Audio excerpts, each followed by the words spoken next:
G'day everybody, hope all's well. So, I'm finally back. Yes, it's been a very long time since I've uploaded. Things have been busy for me as usual. I think if you go back through every single one of the videos that I've uploaded, every video starts with an apology for being away. So moving forward from this video, I'm just going to make videos when I can. I've realised there's no sort of deadline I've got to aim for. Although it would be good for boosting things in the algorithm, I seriously can't be bothered, you know. I live a busy life, I work a lot, and juggling projects is a very difficult thing to do, which I'll talk about to start with before we get into the essence of this video. So just quickly, I've decided to mothball and get rid of my Nissan Patrol. I'm sure that's going to bring a lot of people tears potentially. That Patrol is probably the main source of the views on this channel. It started with the Hilux with the 3RZ Turbo, and then I got the 4-wheel drive, and it seems that a lot more people are interested in that. So I got everything I wanted to from that car as far as learning. My whole philosophy with vehicles currently, or up until now I should say, has been buying the most clapped out piece of junk I can find and swinging spanners on it and fixing it, because my idea there being, if I started out straight from high school buying an expensive car, I wouldn't have wanted to touch it. I would have been scared to touch it for fear of breaking things, obviously. The idea of having a car that you don't, you know, want to sell your entire soul for, one that you don't care that much about, you're much more happy to launch big jobs on it and not be sort of fearful that you're going to do damage to it. And that has actually definitely worked out. I highly recommend that to anyone watching these videos that, you know, is maybe in the early stages of, you know, having their license and potentially looking at a project car. I highly suggest buying something that you're not, you know, head over heels for, one that's got the nicest paint job and the nicest rims you can find. Get something that you're going to be prepared and you're happy to do some work on, because it really helps breaking the ice as far as, you know, your mechanical aptitude and your mechanical confidence, I guess you'd say. Once you've done a job a few times, or once you've done quite a few jobs, you get much more comfortable doing things, and you feel much more confident to do things on other cars, nicer condition cars. Anyway, that's enough out of the way. We're going to get into the essence of this video, which is going to be valve springs and how to change them with an engine that's fully assembled.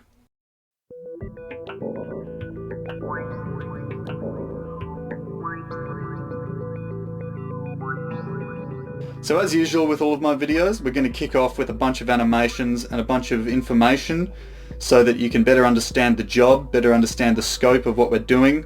So pretty much all piston-driven internal combustion engines that you'll see in a car are going to have valve springs. They're very, very important, one of the main components of the engine in order for it to work properly.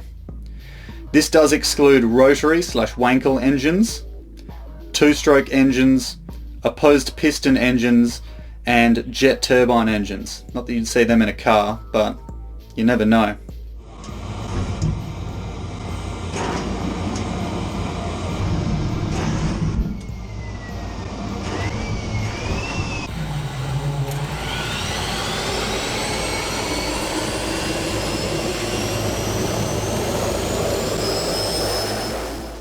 Valve springs in an engine are what hold the valves up in their seated closed position.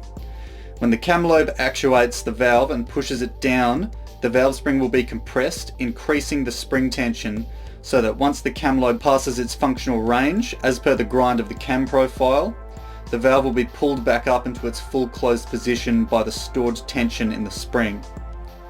Valve springs are very important, and as with most engine components, when we start to fiddle with the engine's operational requirements and increase things like RPM and boost, more than what the engine was designed originally to see, these components can and will fall short, or even potentially be the root cause for catastrophic failures of engines. So first we will explain why and when you should upgrade these in various situations, because that is the most important thing to know. So as mentioned, the main factor in decision of valve spring upgrade is engine running RPM and boost pressure.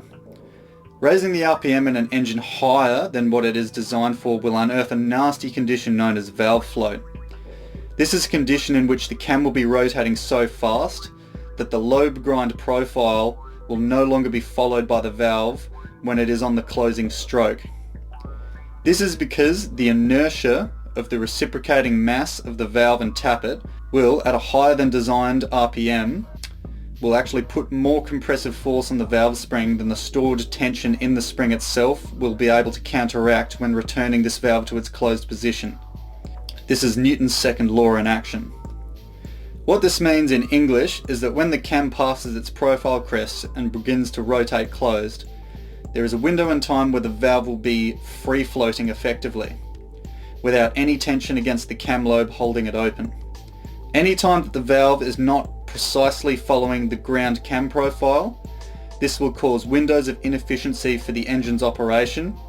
If it is on the intake valve, that window of valve float as the piston comes up will mean an amount of cylinder displacement volume is lost back out through the hung open intake valve.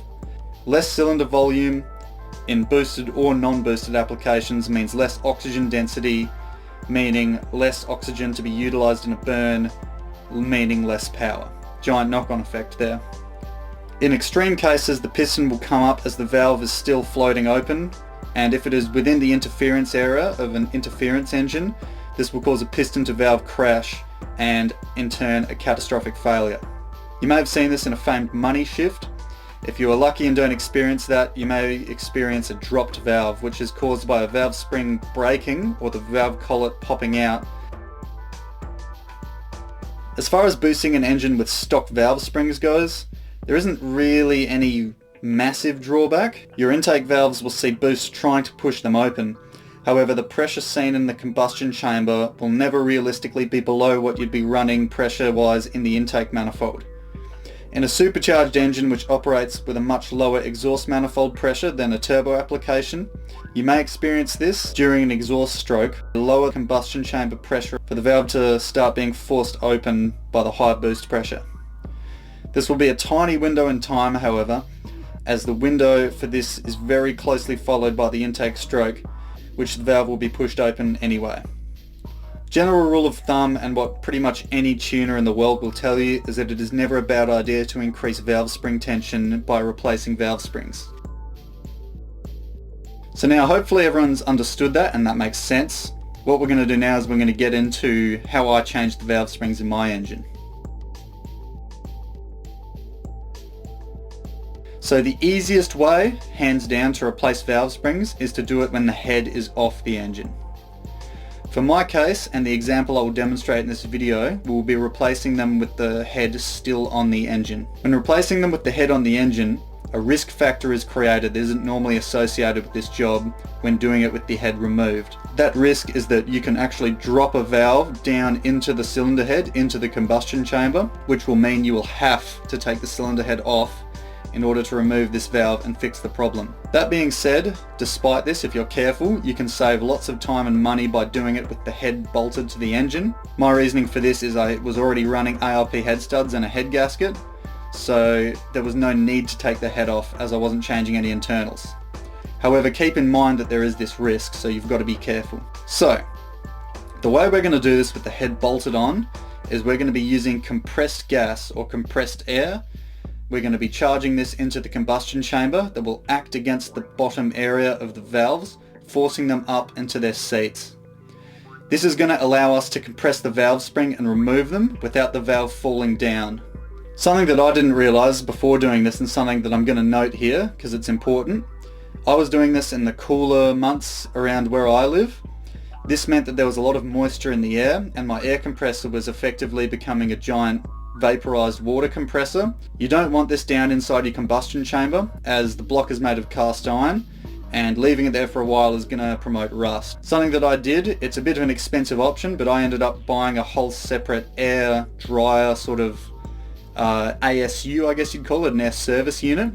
This removes the water vapor from the air by using both a sort of catalyst as well as a swirl pot, which stops the majority of the water going into the compressed air line. These are meant for painting, so obviously you don't want water mixed with paint, but it's a good option if you're going to be doing this job in a cold environment. In order to do this for the 3RZ, it's very easy. So before we do any of this, we're going to need to remove the camshafts to get access to the lifters and the valves. In order to do this for the 3RZ, it's super easy since it's just a 16 valve 4-cylinder. You need to install the service bolt in the exhaust camshaft. This bolt locks the scissor gears together so that they don't detension. The scissor gears here act to remove backlash between the gears and reduce noise and wear during running. Once this is done, you can slowly and evenly unbolt the cam caps in this sequence shown. Loosen each one half a turn at a time so that the cam is evenly detensioned and the compression of the valve springs is evenly loosened. If you loosen one end all the way, the cam's going to bend, which can cause it to crack, and this will not be a cheap fix as you can only buy them in pairs. With the exhaust camshaft up and out of the way, you can now do the same on the intake. With the camshafts off the engine, we can now freely turn the engine over without any movement from the valves. Next, what we can do is we can remove the lifters. In the case of the 3RZ, they run a shim over bucket design. If you see here, the buckets will directly push down on top of the valve as they have the lash setting ground into them. Make sure you draw some kind of map or layout and lay each component out in its position so that you know which one comes from where. Each of them are specifically set for each valve, so do not get them mixed up. If the valve lash clearance is incorrect, on the 3RZ this is the gap between the cam lobe and the lifter, or the shim on top of the lifter I should say. Too small a gap means there won't be a gap for oil to get in between these, which will heat up the cam lobe a lot and cause damage. And a gap too big means it's going to be really noisy when it's operating because there's a lot of sort of back and forward movement allowed. Next, what we do is set up a fitting so that we can regulate compressed air into the combustion chamber to hold the valves up. I modified a compression testing tool with some fittings I had laying around so that I could plug my Nitto fitting from the airline straight into the fitting and put air in. This is where you need to be careful. If you're using an air compressor to do this, you'll have to be sure that it's working properly. If your compressor fails halfway through doing this job and you fire the collets from the valve spring everywhere and you can't find it, should the air drain out to a point where it can't hold the valves up, they're going to fall inside the combustion chamber and you're going to have a really awful day. Because of this, there's another good idea to do, on the 3RZ at least, and that's to rotate the piston to top dead center. If the valve does fall into the combustion chamber, you are potentially going to have a chance at retrieving it because it's not going to fall all the way down.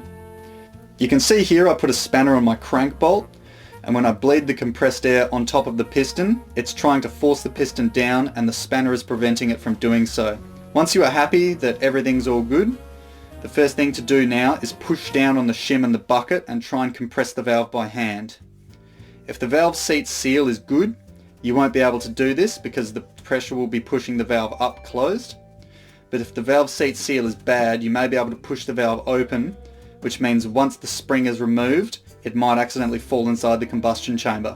Some companies make jigs that allow you to bolt down somewhere and compress the valve spring easily. I didn't have the luxury of doing this, so I ended up having to design my own extremely crude tool. However, it did work. There's no need to engineer it as long as it gets the job done. Yes, it may work better and stop you getting angry, but the method I used in this video does work with a bit of patience. So, bolt the tool wherever you need it and compress the valve spring. The two collets will pop out of the retainer, so be careful they don't disappear. If the spring suddenly pops or the valve retainer pops off, these collets can get fired into the shadow realm, so be very careful. With the spring decompressed, you can remove it and set it aside. Make sure the washer that sits under it stays in place. This stops the steel spring scoring the aluminium head, because as a spring compresses, it also rotates. You can now whack the new spring in. Now here comes the hard part. If any of you have ever done the job of putting a valve spring in, you will know how hard it is to get the collets into place. There's a little trick I learned, surprisingly, on a TikTok reel of some Pakistani truck mechanic. You use a little piece of plastic film. Thicker industrial plastic seems to work the best. It needs to be hard so that it doesn't puncture. Sit the collets in their home, put them on top of the valve spring, and lay the plastic down on top of everything. Now when you compress the retainer down, the plastic will hold the collets in their home as the valve stem is pushed past them. If all is done right, you can carefully remove tension, feeling if the valve keeper is locked down by the collets. You may feel it detension and you'll have to try again, but I managed to get it the first couple of tries with each valve spring. If all goes well, you should have a brand spanking new high tension valve spring in place. And that's genuinely pretty much there is to it. It sounds a lot harder than it is. Once you've done one, it'll be quite easy. So now's the time where I'd probably point and laugh at anyone that's got more than 16 valves. Oh, I shouldn't say that. I really do feel bad for anyone running 32 valves, like a 1UZ. And God forbid, if you have a V12 with double overhead cams, you'll probably be there all month. After all the valve springs are back in, you can reassemble everything together. If you are running the shim over bucket design like a 3RZ, it's always a good idea to check valve lash whenever you get the chance. Again, stating what I said before, a gap too small means oil can't get past and the cam lobe will heat up, and gaps too large will mean too much noise. So, that's all there is from me today. Bit of a short one. I'm finally back for 2025. I'm sorry I left everyone so long, and I hope everyone's doing well.